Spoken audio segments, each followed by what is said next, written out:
Bonsoir. Je viens ce soir vous parler d'une émission que j'ai vue il y a quelques semaines de cela. Je ne sais plus s'il y a 1 ou 2 mois. C'est Cash Investigation de Élise Lucet, la journaliste de France 2.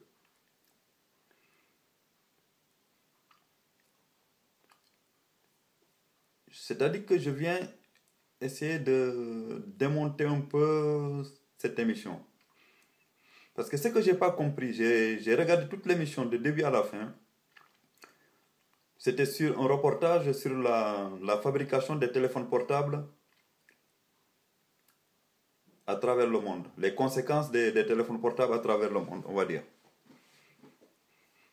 Ce qui m'a surpris, c'est de voir des journalistes en pleine République de Chine interroger des gens, on va dire des gamins de 13 ans en face de leur usine, sans être inquiétés.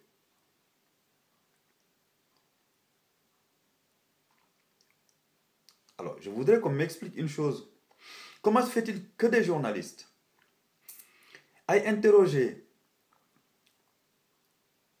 des jeunes filles ou garçons de 13 ans pour dénoncer leurs conditions de travail en face de leur usine? Parce que je vous rappelle quand même une chose.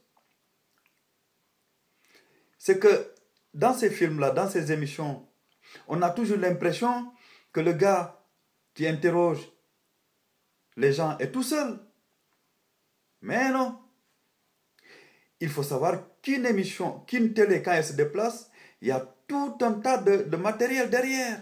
Déjà, il y a le caméraman, il y a le preneur de son, il y a le journaliste. Donc, il faut au moins 3 ou 4 personnes, 4 ou 5 personnes. Et ces gens-là, voilà, ils interrogent des gens, des jeunes filles devant leur usine pour leur demander comment ils travaillent. Et puis, en plus, je vous rappelle que quand vous interrogez quelqu'un dans une entreprise, il faut avoir l'autorisation de l'entreprise. Sinon, ce n'est pas possible.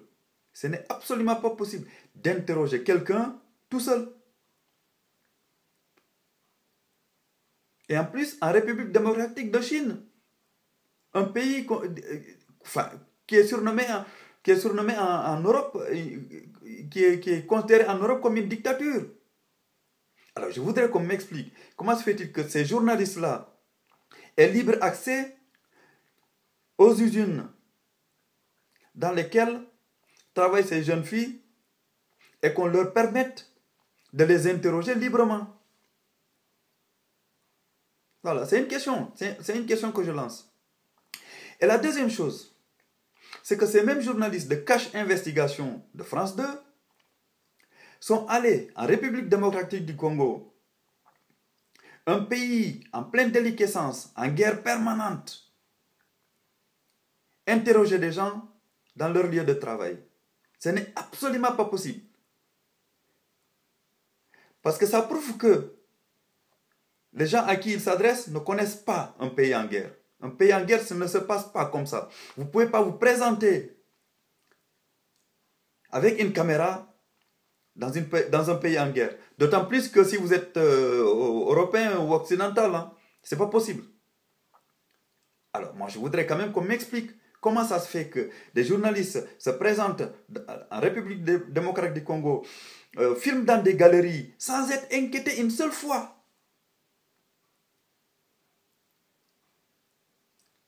Si vous ne me croyez pas, en France, prenez une caméra DV, je ne sais pas moi, ou votre iPhone, essayez d'aller dans une mairie, essayez d'aller dans une mairie et poser des questions, et essayez de poser des questions aux employés de la mairie, vous allez voir comment vous serez reçus. Ou simplement prenez votre iPhone, ou votre téléphone portable, ou votre caméra DV, et allez dans la rue. Vous allez voir comment vous serez accueillis. Et dans ces émissions, on nous fait croire que voilà, les journalistes ont du courage, ils vont dans ces pays-là et ils filment naturellement et tranquillement. Ce n'est absolument pas possible. Je ne crois pas. Alors que maintenant que Élise Lucet, c'est vrai que je l'ai vu, hein, qui alpague le directeur des entreprises de fabrication de téléphones, je suis d'accord. En France, ça peut se faire. Ça peut se faire. En tant que journaliste, je pense qu'elle risque rien. Mais aller en Chine, dans une usine où des gamines travaillent, les interroger devant l'usine, sans être inquiétés, sans confiscation des caméras, ce n'est absolument pas possible. Et en plus, aller en République du Congo, je vous dis, un pays en guerre, en pleine déliquescence, où il y a déjà près de 10 millions de morts. Entrer dans des galeries souterraines où on extrait soi-disant le coltan et en sortir indemne, ce n'est pas possible. Je n'y crois pas. Moi, personnellement, je n'y crois pas absolument. Je n'y crois absolument pas. Maintenant, à vous de juger. Voilà. C'était simplement ce doute-là que je voulais émettre. Merci d'avance.